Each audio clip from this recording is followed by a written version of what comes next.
İnsanға bir ушундай убакыт өткөн, инсан эске алына турган нерсе эмес эле, жоктон бар кылган мимма иммахин, bir кор суудан жаратты инсанды Алла Таала. Тилге ала турган сөз эмес. Нутфа bir тамчы суудан жаратты.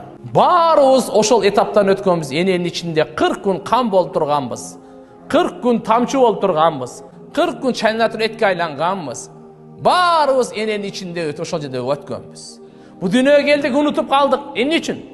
Dünya unutturat eken. Asbab, dünyadagi asbablarning ta'siri unutturu, bekapar kılu, gafil kılu. Akça, dünya, nerse, uşlardan bardığı ele hakikatı unutturat eken. Ölümdü unutturat eken. Allah'ını unutturat eken. Beş tozoktu unutturat eken. Bulardı estete turgayın emne? Allah Kur'an'da vertir estet etken.